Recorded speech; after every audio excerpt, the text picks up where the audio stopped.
வணக்கம். Jai Sri ball and learn astrology.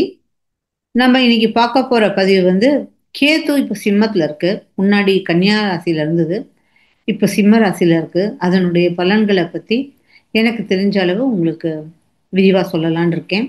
பதிவுக்கு போறதுக்கு முன்னாடி உங்களுக்கு கன்சல்டேஷன் வேணும்னாலோ இல்லை ஜாதகம் படிச்சுக்கணுன்னாலோ நீங்க என்னுடைய வெப்சைட் ஜெயஸ்ரீபாலன்.com என்னை ரீச் பண்ணலாம். என்னுடைய கான்டாக்ட் நம்பர் எல்லாமே கொடுத்துருக்கேன்.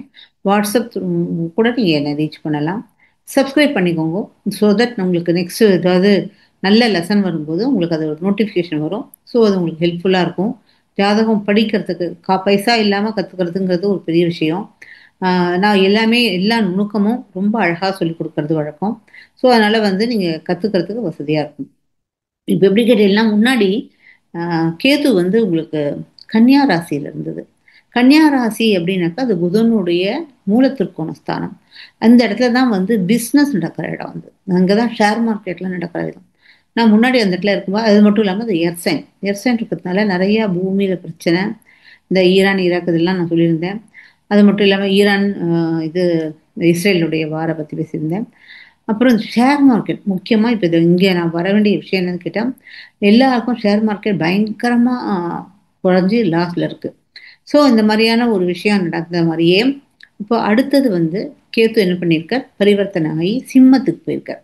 சிம்மம் அப்படின்னு பார்த்தீங்கன்னா நீங்கள் காலப்புருஷ தத்துவத்திலேருந்து மேஷத்துலேருந்து பார்க்கும்போது 5ஆம் இடம். 5ஆம் இடம்ங்கிறது சூரியனுடைய மூலத்திற்கோண ஸ்தானம், சூரியனோட வீடு. இது பொலிட்டீஷியனோடது. ராஜாக்கள் எல்லாம் ஆட்சி பண்ணக்கூடிய ஒரு விஷயம். இந்த உலகமே யார் கையில் இருக்குன்னு கேட்டீங்கன்னாக்கா அது சூரியனால் தான். சூரியன் இல்லைன்னா இந்த உலகம் எதுவும் அது உதயமும் ஆகாது, அஸ்தமனமும் ஆகாது, யாரும் மனுஷா ஜீவிக்கவும் முடியாது. ஸோ எல்லாத்துக்கே மூலாதாரம் எதுன்னு கேட்டீங்கன்னாக்கா சூரியன் தான். அந்த சூரியனோட வீட்டில் கேது போய் உட்காந்துட்டுருக்கார். கேதுவும் ஒரு இவர் தான், அவரும் ஒரு ஃபயர் சைன் தான். ஃபயர் பிளானட் ஃபயரோடைய இடத்துல போய் உட்காந்துட்டுருக்கு. ஆக்சுவலாக பார்த்தீங்கன்னாக்கா நான் சொல்லியிருக்கேன், சூரியனும் கேதுவும் பிஸ்னஸ் பார்ட்னர் அப்படி சொல்லியிருக்கேன். அது மட்டும் இல்லாமல் இப்போ எங்கன்னு கேட்டால் கேதுவோட வேலை என்ன அப்படின்னா, கேது எந்த இடத்துல இருக்காரோ அந்த இடத்துல கொஞ்சம் கட் பண்ணி விடுவார், பாதிப்பை கொடுப்பார் அப்படிங்கிறது சாதாரணமாக. ஆனால் இது என்னதுன்னு கேட்டால் தர்ம ட்ரெயின். இது தர்மம் அப்படியே 1, 5, 9 அப்படிங்கிறது தர்மம். அப்படி தர்மம் அப்படின்னு பார்த்தீங்கன்னா இது ராஜாவுடையது. இது ராஜாக்களுடைய இல்லையா, ஆட்சி பண்ணக்கூடிய ஒரு ராஜா. எவ்வளவோ இருக்கா, பிரைம் மினிஸ்டர் இருக்கா, பிரசிடென்ட் இருக்கா, அக்ராஸ் த வேர்ல்ட்ல இருக்கா. ஸோ அவங்க எல்லாரும் நாம் என்ன செய்யறோம் அப்படிங்கிறது, நம்ம நாட்டுக்கு நல்லது செய்யறோம் அப்படிங்கிற ஒரு பர்செப்ஷன்ல தான் எல்லாருமே ராஜாக்களும் ஈடுபட்டு மக்களுக்கு நல்லது பண்ணணும் தான் எதிர்பார்க்குறா. ஆனால் அந்த கேதுவோட வேலை என்ன பண்ணுவார் கேட்டேனாக்கா, நம்ம இது வரைக்கும் நினைச்ச பர்செப்ஷன் ராங்கு, நீ பண்ணினது தப்பு, நீ இப்படி பண்ணியிருக்கலாம் அப்படிங்கிற ஒரு ரியலைசேஷனை உண்டு பண்ணக்கூடிய ஒரு விஷயம் நடக்கும்.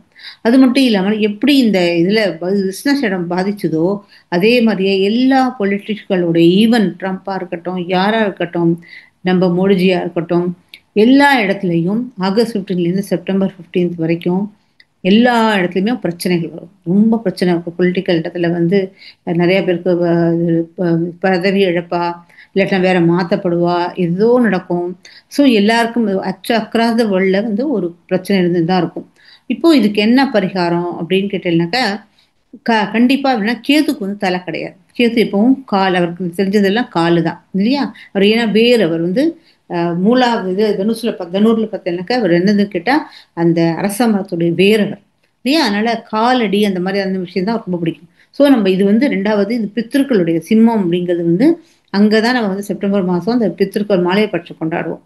ஸோ அதனால என்ன பண்ணுவோம், நம்ம எத்தனைக்கு எத்தனை மூதாதையர்களை, ஒரு வயசான வாழை நம்ம காலை வணங்குறோமோ, ஏன்னா அவர் கண்ணு அங்கதான் தெரியும் அவருக்கு இல்லையா, அவருக்கு தலை கிடையாது.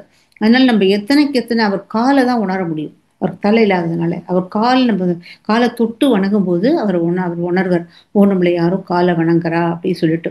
ஸோ அதனால நம்ம என்னைக்கும் நம்ம ஒரு நல்ல ஹையர் பொசிஷன்ல இருக்கிறவளா இருக்கட்டும், இல்லை நாமளாவே இருக்கட்டும், நம்ம ஒரு சிம்ம ராசிக்காராலோ சிம்ம லக்னக்காராலோ இல்லை ஏதோ ஒரு பாவத்தில் நமக்கு சிம்மத்தில் ஏதோ ஒரு பிளானட் உட்காந்துட்டு அதோடைய தசைகள் நடக்கிறதா இருந்தேனாக்க, நம்ம என்ன பண்ணணும்னு கேட்டால், நமக்கு பிரச்சனைகள் வராமல் இருக்கிறதுக்கு நம்மளுடைய ஆன்சஸ்டருக்கோ இல்லை நம்மளுடைய தாத்தா பாட்டிக்கு பெரியவாளுக்கு இல்லை எங்கேயோ ஒரு பெரியவா நம்மகிட்ட வரா, எதுவும் நமக்கு அட்வைஸ் சொல்றான்னா அந்த அட்வைஸை நம்ம கேட்டுக்கணும்.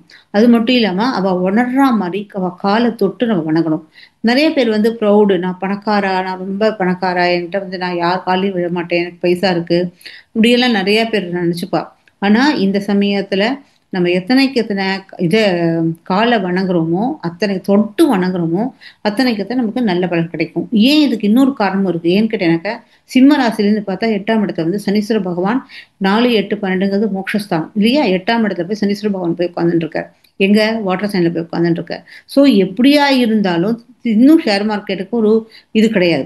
ஒரு நல்ல கிடைக்குமா, அப்ரைசல் கிடைக்குமா அப்படின்னு கேட்டேனாக்கா, ஏதோ கொஞ்ச நேரத்துல நமக்கு வந்து கிடைக்கும். இந்த இதுல வந்து ஆம், இதுதான் சொல்லுவா, நம்ம கொஞ்சம் போற இதுல ஆம், இது இப்போ அக்டோபர் மாதம் கொஞ்சம் நல்ல இது வரும். அதுக்கப்புறம் வந்து திருப்பியும் ஒரு 4th ஹவுஸில் வந்து இப்போ 3rd ஹவுஸில் மேஷத்துலேருந்து பார்க்கும்போது ஜூபிட்டர் வந்து 3rd ஹவுஸில் மறைச்சிருக்கார். அவர் வந்து அக்டோபர் நவம்பரில் அவர் வந்து அதிசாரம் அடைஞ்சு கடகத்துக்கு வருவார். அப்படி வரும்போது சந்திரனுடைய வீட்டில், சந்திரனுங்கிறதாலே மனிதா லிக்விட் கேஷ், அந்த இடத்துல குரு வரும்போது உங்களுக்கு கொஞ்சம் கூட மார்க்கெட் வந்து, ஏன்னாக்கா அதுலேருந்து 5ஆம் பார்வை அந்த 8ஆம் இடத்தை பார்க்குறது, ராசிலேருந்து மேஷத்துலேருந்து பார்க்கும்போது 8ஆம் இடத்தை பார்க்கறது குருவோட பார்வை, அந்த சனீஸ்வர பகவானை மீனத்தையும் பார்க்கறதுனால கொஞ்சம் அக்டோபர் நவம்பரில் மார்க்கெட்டோட இது கொஞ்சம் நல்லபடியாக வரலாம். ஆனால் என்னதான் இருந்தாலும் இன்னும் ஸ்டில் நமக்கு வந்து மார்க்கெட்டில் பிரச்சனை தான். ஏன்னா சனீஸ்வர பகவானுடைய பார்வை 2ஆம் இடத்துல படுறது, கேதுக்கு 2ஆம் இடத்துல படுறது. ஸோ இந்த இடத்துல வந்து எங்கே பிஸ்னஸ் இருக்கோ அந்த இடத்துல பட்டுன்னு இருக்கிறதுனால நம்ம வந்து அதுவும் எப்போ நடக்கும்?